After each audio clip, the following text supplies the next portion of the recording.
As estrelas que deslizam pelos nossos céus têm há milênios inspirado fascinação e medo. Mas não serão as estrelas que nos causarão desastres.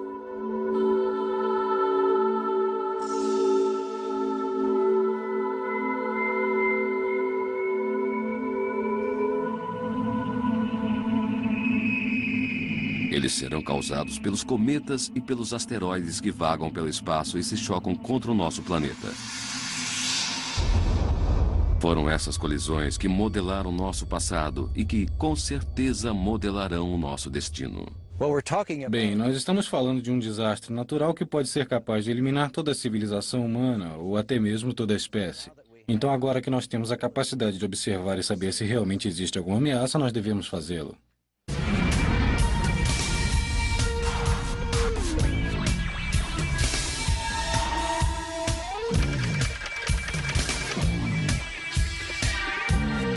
O Império Solar.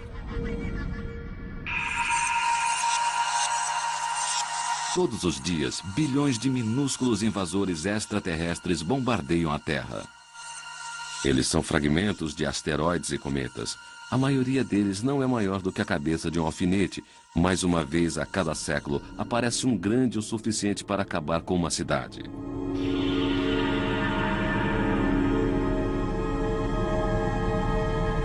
A cada 50 milhões de anos, aparece um invasor grande o suficiente para eliminar espécies inteiras. O último grande asteroide caiu aqui há 60 milhões de anos. Então já faz um bom tempo que nós passamos da data marcada. A nossa Lua também é um alvo.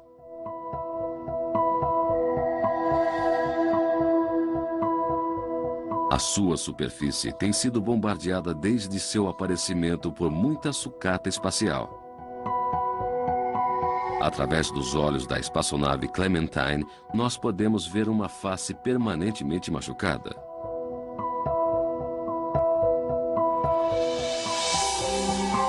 O Sol é o responsável pelos bombardeios recebidos por Mercúrio, porque sua enorme atração gravitacional puxa todos esses mísseis.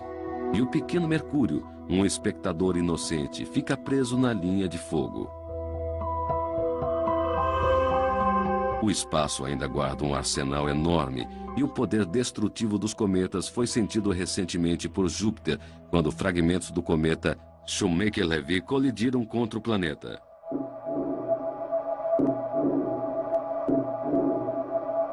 Se a Terra tivesse sido seu alvo, cada pedaço teria devastado uma área do tamanho do Texas. Eugene Shoemaker, que deu seu nome ao Shoemaker-Levy 9, não precisa olhar tão longe para ver tais colisões. Ele sabe que a Terra também é um alvo e, através de suas investigações, ele descobriu provas da existência desses choques passados. Bem, eu estava observando esse lugar por mais de 30 anos e eu conhecia, através de observações pelo telescópio, asteroides que estavam lá fora no espaço, perto da Terra e que poderiam atingi-la, e eu podia calcular com que frequência eles atingiam a Terra. Ele conhece o Planalto como a palma da sua mão. E eu conhecia a idade média das rochas expostas. Ele deduziu então que deveria ver que havia uma cratera. Em algum lugar do Planalto do Colorado e que não podia ser escondida. E ele não podia entender como ela não havia encontrado. Então eu disse, Shoemaker, seu tolo, você vinha olhando para ela por 30 anos. E por sorte eu entrei em seu escritório uma semana depois e ele disse, vamos dar uma olhada nesta coisa. Eu voltei aqui com um jovem recém-formado do Instituto de Tecnologia da Califórnia e nós concluímos que se isso fosse a cratera de impacto, deveriam haver falhas ao longo das bordas. Nós olhamos para o cânion e, bam, lá estavam elas. Você podia vê-las, elas estavam bem embaixo dos nossos narizes. Estas falhas são formadas quando a cavidade inicial, que é escavada pelo impacto, desmorona e então todas as rochas nas beiradas caem para dentro em direção à cratera original.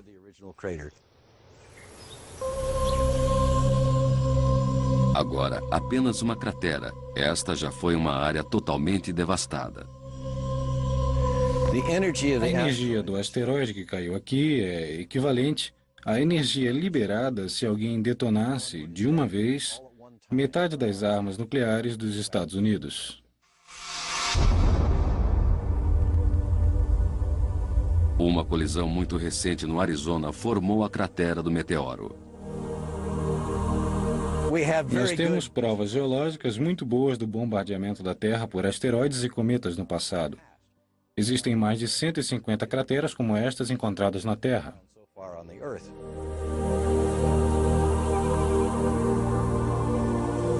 Wolf Creek, na Austrália, 800 metros de diâmetro. O anel formado quando o asteroide atingiu o local está perfeitamente preservado.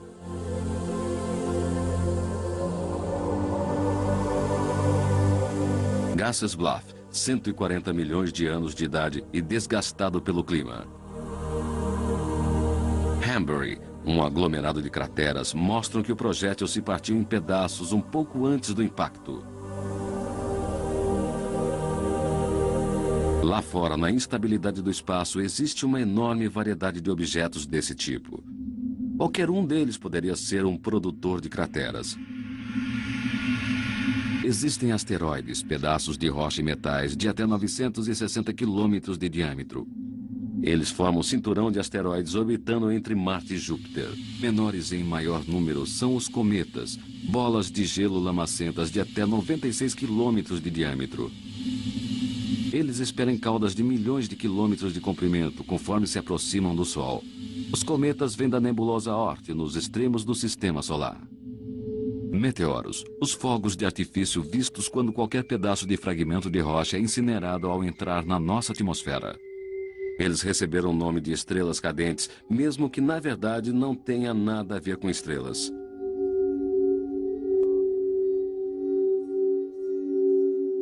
De vez em quando, um pedaço grande de um cometa ou asteroide atravessa o céu na forma de uma bola de fogo.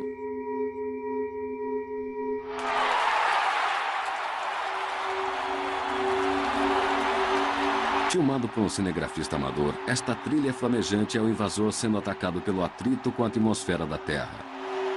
A bola de fogo é derretida e quebrada em pedacinhos. Mas às vezes, a separação é violenta.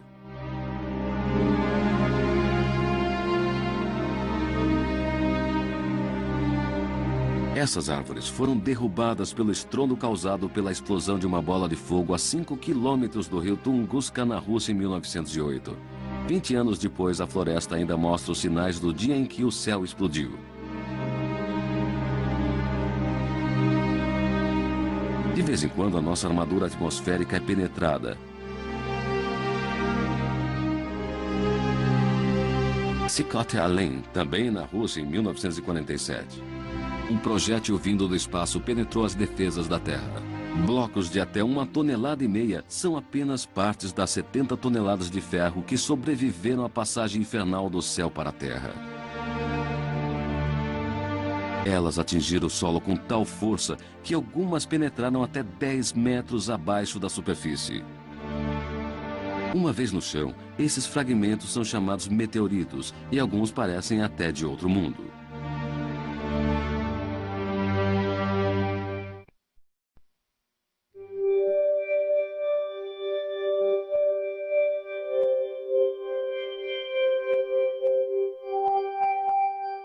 Os meteoritos têm caído na Terra desde o princípio. Meteoritos de metal podem ter sido a primeira fonte de ferro do homem. Antigos machados, punhais, foices, lanças podem ter sido feitos todos com metais de outro mundo, cuja origem está a milhões de quilômetros de distância. Alguns podem ter sido as primeiras armas de guerra.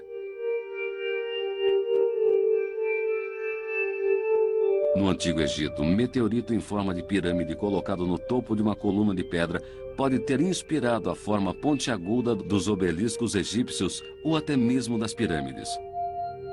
Os meteoritos de metal poderiam ter sido transformados em todos os tipos de quinquilharias.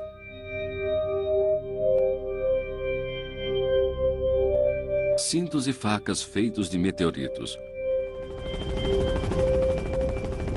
Os meteoritos podem ser o segredo das minas de Sudbury, em Ontário. Eles estão minerando atrás de níquel, no que muitos acreditam ser um asteroide enterrado. Os meteoritos podem realmente ser as moedas dos céus. Uma bela estrela cadente atravessa o céu durante a noite. No estado de Nova York, um fragmento de 12 quilos cai sobre o porta-malas de um carro. Uma desvantagem se transforma em uma vantagem.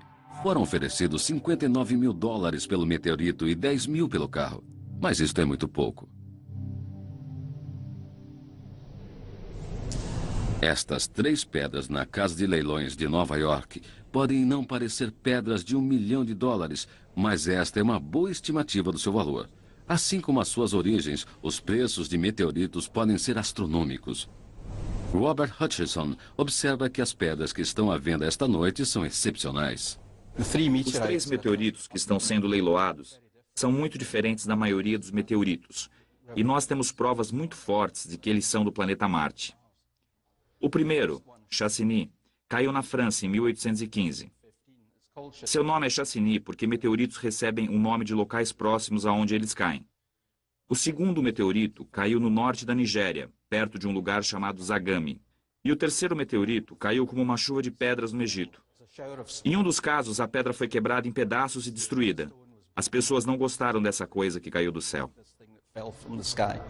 Mas como podemos ter certeza de que essas pedras são mesmo de origem marciana? A NASA já colocou 2 espaçonaves em Marte. E cada uma delas mediu a composição da atmosfera de Marte quando penetraram nela. E o meteorito Zagami provou ter gases presos no seu interior que eram iguais ao da atmosfera de Marte. 3 pedras que caíram na Terra e que são muito especiais para alguém como Robert Haig.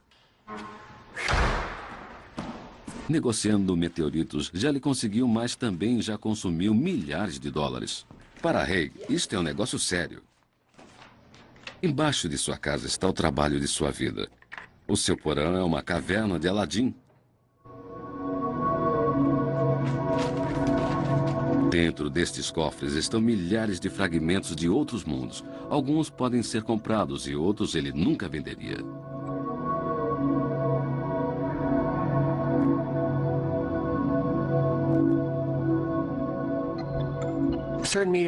Alguns meteoritos são vendidos por quilo, outros são vendidos pela aparência. Normalmente os meteoritos têm o mesmo preço da prata. Muitos meteoritos são vendidos a preço de ouro e outros meteoritos, como as pedras de Marte e a pedra da Lua, são muito mais caros que o diamante. Haig estima o meteorito marciano em mais ou menos 200 mil dólares por quilo, fazendo este pedaço valer por volta de 6 milhões. Se você não pode comprar um meteorito inteiro, então você pode comprar um pedaço. Cortar e despedaçar também é parte do negócio. À procura do seu sustento, ele está preparado para arriscar o próprio pescoço. Eu descobri que a melhor maneira é ir a lugares onde meteoritos já caíram, saber o que está procurando e então vasculhar toda a área. Se você sabe que já encontraram meteoritos lá, deve haver alguns que eles não viram. Outra maneira é ir a um deserto onde não há mato ou pedras e tentar encontrar rochas ou pedras nessas áreas, porque ele tem de ter caído lá. Não existe outra maneira deles terem chegado lá. Robert Haig e sua sócia Heidi vasculham o deserto do Arizona procurando fragmentos caídos do céu. E do seu ponto de observação, ele analisa o chão. Heidi, você está me ouvindo? Câmbio? Estou te ouvindo. Bem, eu vi algumas coisas lá atrás e vou fazer meia volta e verificar tudo. Há uma rocha preta lá embaixo. Eu espero. Estou com meus dedos cruzados. Você pode vir até aqui e me encontrar? Você desce primeiro e eu te encontro lá.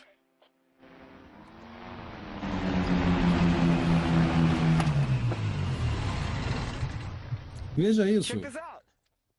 Quase sempre, eles não encontram nada além de pedras comuns. Não, é só um pedacinho de ferro, eu acho. Como mineradores, eles estão procurando pelo grande achado. Um grande achado pode fazer toda a diferença. O Corvette foi comprado quando vendemos um pedaço da Pedra de Marte. Quando Bob conseguiu a Pedra de Marte, ele vendeu um pedaço dela para outro colecionador. E aquele primeiro pagamento da pedra foi direto para o pagamento do Corvette. Ele comprou à vista. Pedras da Lua também têm sido boas para Haig. Ele pagou $60 por um pedaço que agora vale mais ou menos $1 milhão. Você sabe, colecionar meteoritos tem sido um hobby, uma paixão e um trabalho em tempo integral nos últimos 20 anos. Eu já arrisquei minha vida, arrisquei meu dinheiro, arrisquei meu bem-estar por todo o planeta em inúmeros lugares. Ele está sempre pronto para ir à procura de um meteorito. Ele tem um passaporte, dinheiro, uma mochila e ele pode sair nos próximos 5 minutos se houver uma pedra caída em algum lugar. Bem, a procura por meteoritos já me causou problemas algumas vezes já, e em um lugar em especial, nós estávamos na Argentina. Eu estava tentando comprar um dos maiores meteoritos do mundo, 37 toneladas. No fim de tudo, o homem que dizia ser o dono do meteorito não era. Me disseram que era um tesouro nacional. A polícia chegou com metralhadora e colocou-nos na cadeia por alguns dias.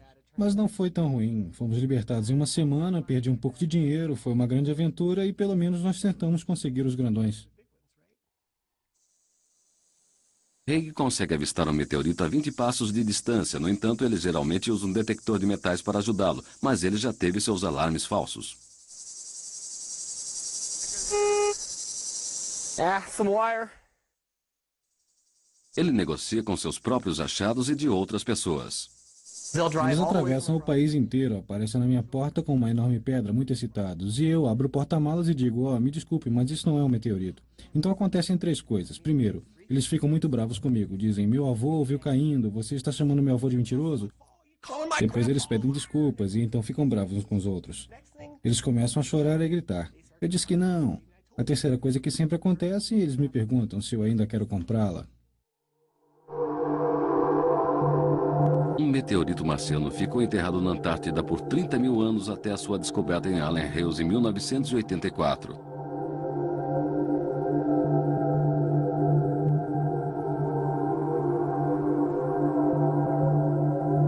Mais preciosa do que qualquer outra rocha na Terra, esta amostra se tornou a mais falada e o mais cuidadosamente examinado espécimen geológico na história.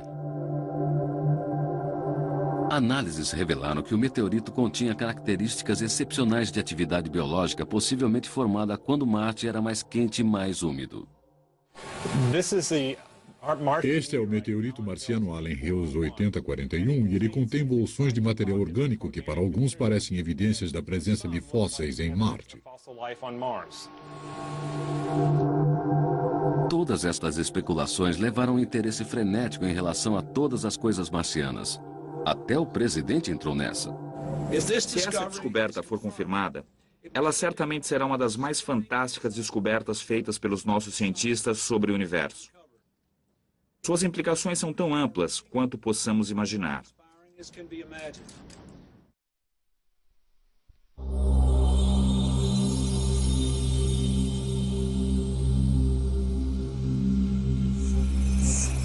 No interior da Austrália, um estranho meteorito foi encontrado. Suas impressões químicas eram iguais à de um objeto normalmente visto através de um telescópio. Este objeto era o asteroide Vesta, um bloco de rocha espacial. Apenas as partes que caem na Terra são meteoritos.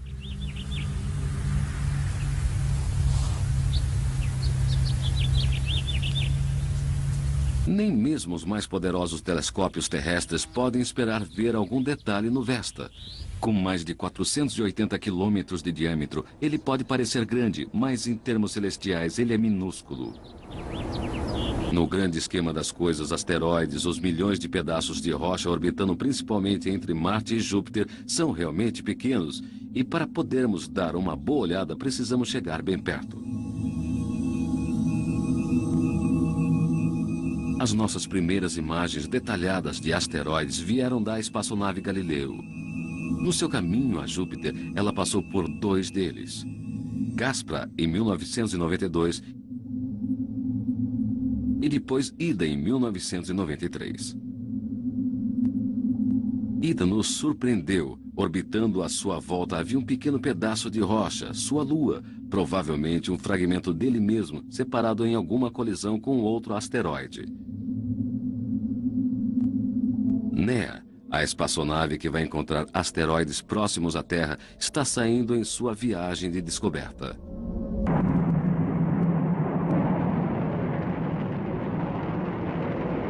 Lançada em 1996, ela está fazendo a primeira exploração detalhada de um asteroide. Ela está em uma viagem de 3 anos e 1 bilhão e 600 milhões de quilômetros. O seu alvo é Eros, um asteroide de 37 quilômetros de largura e 15 de comprimento. NEA se aproximará de Eros e vai orbitá-lo por mais ou menos um ano. Orbitando a apenas 15 quilômetros da superfície, a nave vai medir a forma, a gravidade e a composição química do asteroide. A câmera vai captar todas as características de 10 metros de largura. Os milhões de fragmentos da rocha que constituem o cinturão dos asteroides são destroços espaciais que nunca se unificaram para formarem um planeta devido à enorme gravidade de Júpiter. Eles podem parecer inofensivos orbitando em volta do Sol, mas eles ameaçam a nossa própria sobrevivência.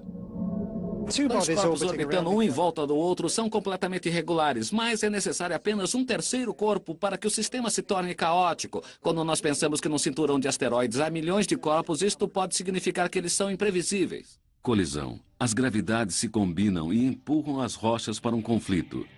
Elas são lançadas em novas trajetórias. Existem certas regiões no cinturão de asteroides onde os planetas se agrupam e produzem comportamentos caóticos. E o que você percebe nesta região é que o asteroide não está mais lá. Enquanto alguns deles são jogados para fora do sistema solar, alguns foram para o Sol, outros estão vagando por aí, talvez até na nossa direção como ameaças em potencial, podendo atingir a Terra. Eugene Shoemaker foi o primeiro a reconhecer o asteroide que pode ter destruído a calma do Planalto do Colorado há 10 milhões de anos. Ele acredita que este é um local de impacto. A prova final pode estar nas rochas esmigalhadas que estão espalhadas pelo chão. Nós estamos agora perto da borda externa de uma cratera em uma parte que era uma antiga beirada que caiu para dentro. E nós descobrimos algumas partes de rocha que sofreram um enorme choque, um material que estava perto do corpo impactante e que agora se transformou no que nós chamamos de impactite. Então nós vamos ver se conseguimos encontrar mais desses fragmentos e serão a prova final da origem desta cratera. E realmente nós achamos um pedaço escuro bem aqui. É uma rocha preta. Ela foi intensamente amassada, era originalmente arenito, ela deve ter sido parcialmente derretida. Eu não posso afirmar com certeza apenas usando uma lente de mão, mas esse tipo de rocha nós chamamos de impactite. A maioria delas deve ter sido levada embora. Existem apenas algumas delas aqui que sobraram antes de serem levadas para o fundo do cânion e depois para o rio Colorado.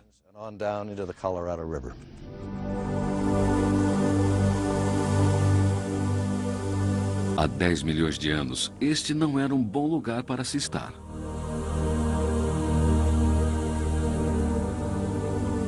Se você estivesse aqui quando esse asteroide caiu e estivesse olhando para ele conforme ele se aproximava, você veria primeiro um objeto pequenino que se aproximaria, ficando cada vez mais brilhante e, finalmente, antes do impacto, o céu inteiro seria como o Sol até que você fosse esmagado.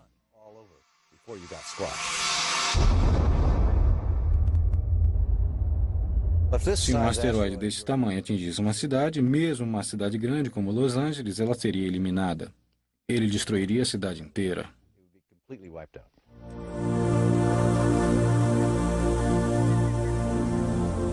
Gene Scott pode parecer indiferente a esta paisagem. Por enquanto, ele se concentra nos seus arredores, mas quando a noite chegar, ele estará no Space Watch, um projeto fundado pela NASA e o Pentágono. E ele estará observando o espaço à procura de asteroides que podem estar vindo para cá. Um dos objetivos do projeto Space Watch é descobrir todos os asteroides que podem cruzar com a Terra. Nós conhecemos menos de 10% deles, talvez 100 objetos no total. Eventualmente, nós teremos um catálogo de todos esses objetos, seremos capazes de determinar suas trajetórias e de determinar quais deles podem ser perigosos e quando. Então, poderemos concentrar nossos esforços nesses poucos objetos. Mais ou menos uma vez por mês, no alto da atmosfera terrestre, um invasor explode com a força de uma bomba atômica. Tais explosões podem facilmente ser confundidas com ataque nuclear. Até recentemente, esta informação é confidencial. O espaço está carregado de munição. Existem mais de 100 mil asteroides em 100 metros de diâmetro, cada um nos ameaçando com a força de 1000 bombas de Hiroshima.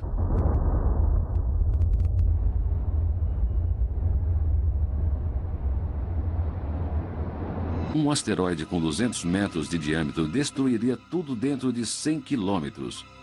Um asteroide de 4 quilômetros acabaria com tudo dentro de 1000 quilômetros.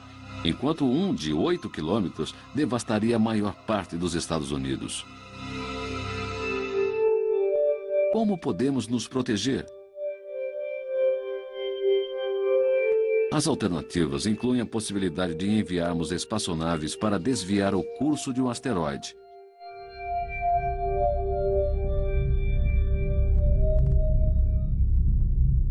E há também uma alternativa nuclear. Mísseis atômicos poderiam ser enviados para interceptar o invasor, mas novos problemas surgiriam quando você fragmentasse uma ameaça iminente com uma explosão nuclear. Você não iria querer estourar um asteroide, porque daí teria centenas de outros pedaços atingindo a Terra. Isso seria tão perigoso quanto ter um único grande objeto atingindo a Terra. Por outro lado, você pode não gostar da ideia de armas nucleares no espaço, porque elas são quase tão perigosas quanto o asteroide. Perigo se nos defendermos, perigo se não nos defendermos. O espaço parece estar cheio de ameaças. Através de uma pesquisa, podemos dizer sim, existe um objeto que pode nos atingir ou não. Não existe tal objeto entre os asteroides. Mas nós não podemos dizer isso dos cometas. Para um objeto de determinado tamanho, os cometas são um pouco mais perigosos, porque eles viajam mais rápido e acertam a Terra com mais força. Um objeto com o dobro da velocidade produz um estrago 4 vezes maior na Terra.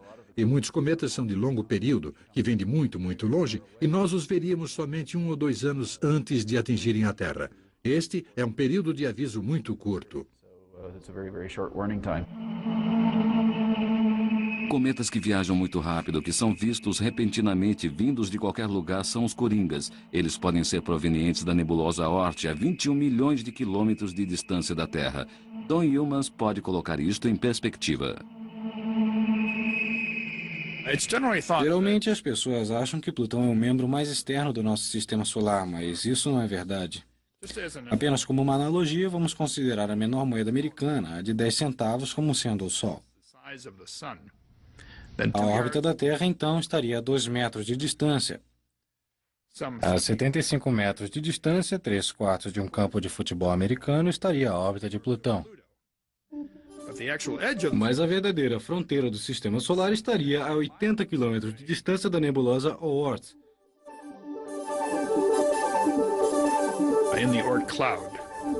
Uma nebulosa formada por cometas que cercam o Sol. E isto é realmente a fronteira do nosso sistema solar. Quando o brilho e o calor do nosso Sol começaram há 5 bilhões de anos, a sua radiação empurrou trilhões de toneladas de matéria nas profundezas frias do espaço, onde permanecem congeladas até hoje. Aqui, presas em enormes pedaços de poeira congelada, estão os blocos de construção do nosso sistema solar. Esta é a nebulosa Oort. Imagine uma bola de neve, de mais ou menos uns 10 quilômetros de diâmetro. Imagine que há muita sujeira nessa bola. Isso é um cometa. Quando ele está longe do Sol, um cometa é só isso. Ele está essencialmente igual a quando o sistema solar foi criado. Larry Lobovsky pode copiar cometas. Ele usa gelo seco, amônia, um pouco de terra, material orgânico e água.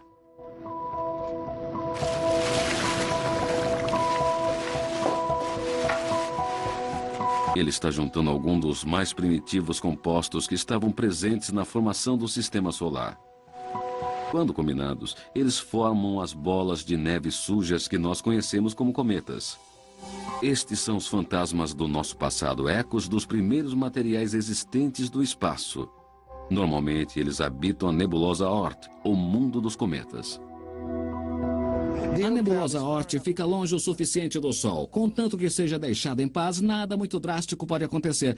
Mas de tempos em tempos, o sistema solar passa perto de uma outra estrela ou talvez de uma nuvem gigante de gases. E o campo gravitacional desses objetos pode mexer com os cometas na nebulosa Oort, lançando alguns através do espaço e alguns para dentro do sistema solar. Alguns cometas são desviados conforme passam pela estrela central, sofrendo apenas uma pequena mudança na sua direção. Enquanto outros cometas passam muito mais perto do Sol e são desviados totalmente. Outros batem contra as chamas. Alguns cometas ficam presos em pequenas órbitas, enquanto outros podem ter uma órbita que dura milhares de anos, levando-os às profundezas do espaço. Invisíveis por uma fração de sua vida, eles podem de repente aparecer. Janeiro de 1996, um astrônomo japonês viu um fraco ponto no céu. Em 6 semanas, Hyakutake se tornou o cometa mais observado na história. A bola de gelo lançava gases e poeira conforme era tocada pelo calor do Sol. Enquanto voava pelo espaço, 1 milhão de telescópios se viravam para esta bola gelada. Sua magnífica cauda se estendia através do céu noturno. Mas o pássaro nem sempre mostra a sua cauda. Durante a maior parte da sua vida, um cometa é um núcleo congelado, apenas uma bola de neve suja. Apenas quando é tocado pelo calor do Sol é que ele começa o show. Grandes geysers de vapor de água, gases e poeira explodem das rachaduras. Eventualmente, uma enorme nuvem de gás envolve o núcleo e esconde. O vapor que se forma atrás dessas bolas de neve sujas pode ter milhões de quilômetros de comprimento. No entanto, é tão rarefeito que pode ser colocado em uma simples mala de viagens. Esta trilha de gás e poeira constitui a cauda dos cometas, que geralmente aponta na direção oposta ao Sol. A poeira é varrida pela pressão da luz do Sol, enquanto os gases são soprados pelos ventos solares.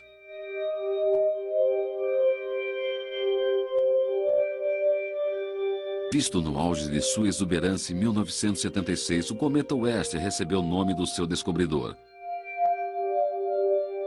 Seus rastros de poeira refletem a luz dourada do Sol na forma de uma cauda dourada, enquanto o gás é excitado pela radiação do Sol e brilha na forma de uma luz azul. Alan Hale também tem seu nome em um cometa. É o sonho de todos os amadores ser o primeiro a localizar um cometa conforme ele surge do nada, e foi exatamente o que ele fez em julho de 1995. Eu estava observando um aglomerado de estrelas apenas para passar o tempo, e no momento em que eu virei o telescópio para este aglomerado em particular, eu percebi um objeto. Isto, pelo menos no começo, me deixou suspeitando que algo estava acontecendo. Poderia ter sido um cometa conhecido. Então, o Central Bureau em Cambridge, Massachusetts, tem um programa de identificação de cometas. Deu negativo. Bem, obviamente eu estava excitado. Você não pode descobrir um objeto como aquele sabendo que achou alguma coisa e não ficar excitado com isso. Eu passei centenas de horas durante os últimos 20 anos tentando descobrir um cometa. Eu nunca encontrei nada e agora me deparo com um cometa quando eu menos esperava. Ele e Thomas Bopp descobriram um cometa quase simultaneamente. Eu tive o que chamariam de uma vantagem injusta em relação a Thomas Bopp ao reportar a descoberta. Ele estava a 144 quilômetros de casa, no meio do deserto, e eu estava aqui em casa, no jardim. Tudo que eu tive que fazer foi ligar o computador e enviar uma mensagem por e-mail. Eles dividiram as honras, e o cometa Hale-Bopp já podia ser visto em março de 1997. Por 3 meses, o cometa virou uma estrela, tocado pela luz e pelo calor do Sol. Ele deu um belíssimo show. Mas foi apenas fama passageira, e ele foi embora por mais 3.500 anos de fria obscuridade. O Sol que torna a vida de um cometa tão espetacular pode também lhe trazer sua morte. Nem todos os cometas conseguem se desviar do Sol e escapar. A enorme atração gravitacional do Sol os atrai e eles mergulham na sua dissolução. Júpiter também, com sua atração gravitacional, puxa os cometas. Conforme os cometas se aproximam, vindos da nebulosa Oort, a maioria dos golpes são levados por Júpiter, porque ele é um enorme corpo, ele atrai os cometas. Nós vimos isso em julho de 1994, quando o cometa Shoemaker-Levy 9 acertou Júpiter. Como uma mariposa é atraída por uma chama, o cometa foi atraído pelo planeta, pedaços de uma montanha voadora de gelo de 9,6 quilômetros de largura. Foi como se a natureza tivesse telefonado para nós e tivesse dito: muito bem, gente, eu vou lançar 21 cometas, um a cada 6 horas em direção a Júpiter. Cometas grandes, pequenos, cometas feitos de pequenas partículas soltas, outros feitos de partículas mais concentradas, tudo de uma vez, durante uma semana. E tudo o que quero que vocês façam é assistir. E nós assistimos. Telescópios terrestres captaram o brilho das primeiras bolas de fogo enquanto os pedaços do cometa explodiam na atmosfera de Júpiter. As explosões criaram nuvens brilhantes sobre o planeta que foram gravadas pelas mais modernas câmeras infravermelho. Do telescópio espacial Hubble vieram imagens do conjunto de cometas se dirigindo para a sua destruição.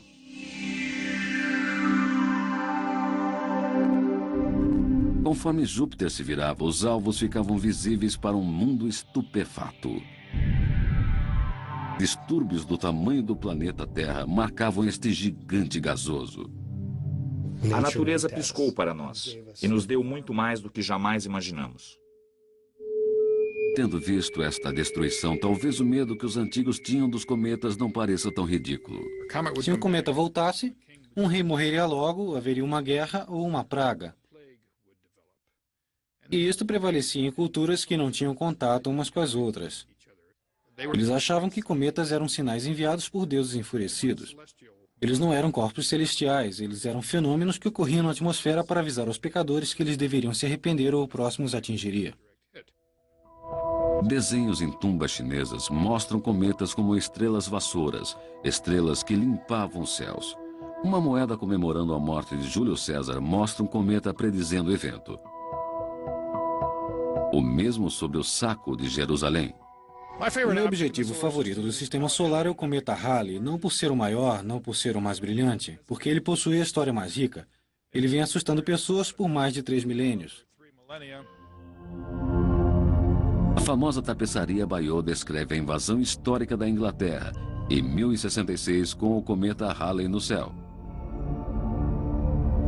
Quando Giotto pintou a sua Natividade no século XIV sobre o estábulo, ele não pintou uma estrela, mas sim o cometa Halley. Março 1986, e o cometa Halley se aproxima da Terra. Vindo de Netuno, ele viaja em direção ao Sol, passando pela Terra.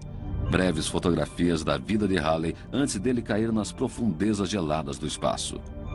Mas antes que ele partisse, ele foi saudado por uma esquadra de naves que esperavam conseguir roubar alguns dos seus segredos. As primeiras naves espaciais foram 2 naves japonesas. Elas observaram de uma distância segura. Depois, 2 naves soviéticas conseguiram as primeiras fotos de perto. 6.000 quilômetros de distância do cometa pareciam seguros, mas um disparo de poeira danificou a espaçonave. A nave seguinte foi Giotto, que recebeu o nome do artista. Sua ambiciosa missão era de voar a apenas algumas centenas de quilômetros do núcleo do cometa. O olho eletrônico de Giotto mostrou ao mundo a origem da gigantesca cauda de Halley. Ela vinha de um núcleo de apenas 16 quilômetros de diâmetro. A cada hora, o cometa liberava 50.000 toneladas de gás e poeira. Mas Giotto voou muito perto e pagou o preço, tendo seu olho desligado. No entanto, Giotto permitiu aos cientistas terem uma ideia do núcleo em forma de amendoim de Halley.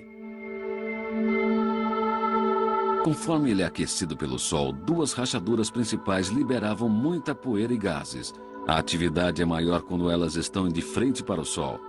O cometa dava cambalhotas, levando 2 dias para completar uma volta. A cada passagem, que demora 76 anos, mais 2 milhões de toneladas de gases e poeira serão perdidos. Eventualmente, tudo o que restará será uma pedra escura e inativa. A linha divisória entre cometas e asteroides não está desenhada tão claramente como um dia já foi. O gelo que se encontra lá e que o torna um cometa logo será dissipado pela sua longa vida próximo ao Sol. E ele se tornará um asteroide porque terá perdido a sua habilidade de liberar gases. Ainda existem muitos cometas ativos que passam por nós, e a nave Rosetta, construída em conjunto pela Agência Espacial Europeia e a NASA, vai alcançar o cometa Virtanen no ano 2011. O Virtanen é um cometa com um período curto que passa pela Terra a cada 5 anos e meio. Haverá um módulo orbitando o cometa que conseguirá uma imagem do núcleo e de sua atividade, enquanto um outro módulo irá pousar no cometa e fincar um espeto. Este espeto irá procurar compostos orgânicos.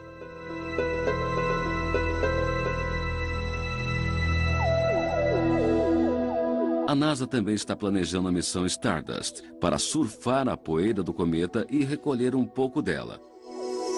Um gel como papel pega-moscas captura a poeira, que é enviada à Terra em uma cápsula.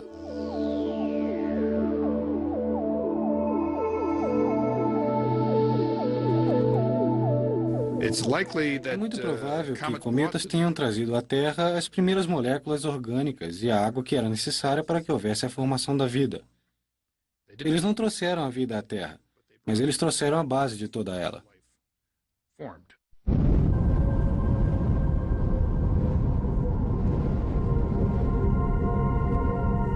Há 65 milhões de anos, catástrofe. 3/4 de todas as espécies foram varridas da face da Terra. Associada às rochas daquele tempo está uma fina camada de argila rica em irídio, um elemento raro na Terra, mas relativamente abundante em meteoritos. Talvez um cometa ou um asteroide tivesse atingido a Terra e levantado uma nuvem de destroços rica em irídio. Mas poderíamos encontrar mais evidências de um impacto? Dr. David Crane foi à procura de um local de impacto. Nós encontramos o local de impacto no fim do período Cretáceo, observando o que foi atirado para fora da cratera. Quanto mais perto você chega do local do impacto, mais grossos devem ser os destroços. E nós fizemos uma descoberta crucial no Haiti, onde os destroços tinham 0,5 metro de espessura. Aquilo nos garantia que o impacto fora em algum lugar na região do Caribe ou do Golfo do México. Isso nos levou ao estudo de uma estrutura circular enterrada na península de Yucatán. Quando vimos as amostras de rocha colhidas naquela estrutura, encontramos os inconfundíveis efeitos de uma colisão de um asteroide. Eles mapearam uma cratera de 170 quilômetros de diâmetro. Esse era com certeza o local do evento mais catastrófico da história recente. Crane juntou todos os pedaços. A cratera de Chicxulub foi produzida quando um asteroide ou um cometa atingiu a superfície da Terra. E quando isso aconteceu, o asteroide ou cometa foi vaporizado. Ele também vaporizou uma porção da crosta terrestre em volta do ponto de impacto, derreteu um pouco e esmigalhou outras partes da crosta. Na mesma época, ele fez o material começar a se mover e o lançou para fora da depressão, que nós agora chamamos de cratera de Chicxulub. Um asteroide ou cometa varreu 3/4 de todas as espécies, incluindo as suas vítimas mais famosas, os dinossauros. O dano produzido por um impacto de tal magnitude é enorme. Haveria enormes ondas irradiando no local do impacto. Sabemos que essas ondas viajaram através do Golfo do México e atingiram a costa dos Estados Unidos e do México. Globalmente, o material lançado da cratera seria distribuído pela América do Sul e do Norte.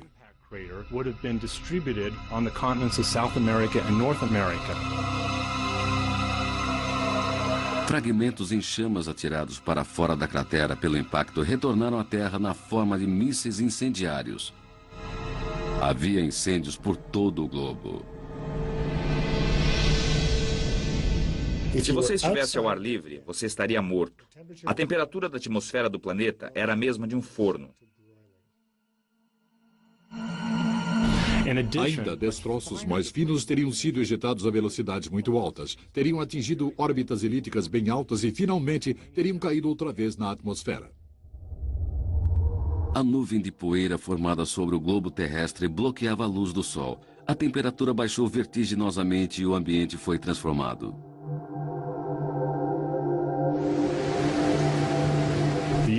A península de Yucatán possui rochas chamadas anidritos e calcário, e ao vaporizá-las você produz ácido sulfúrico ou dióxido de carbono. Isto causa chuva ácida e o efeito estufa. Então, os dinossauros foram submetidos a todos os desastres ambientais que nós podemos imaginar. Tudo de uma vez só. Tudo que restou foram paisagens devastadas. As espécies morreram tragicamente no fim do período Cretáceo.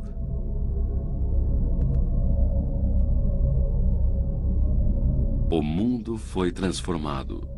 Se atingisse a Terra, o perigo à vida seria enorme. Essas nuvens bloqueariam toda a luz do Sol. Não haveria fotossíntese e todas as plantas morreriam. Então, a morte subiria a cadeia alimentar, do mesmo jeito que aconteceu há 65 milhões de anos.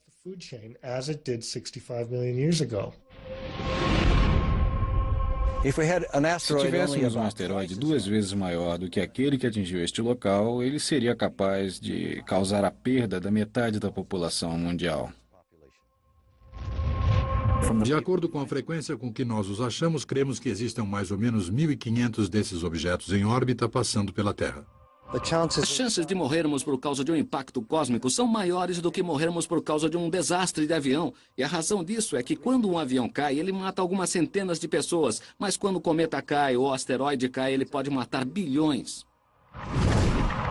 Não há dúvida de que haverá grandes impactos no futuro. É apenas uma questão de quando isso acontecerá.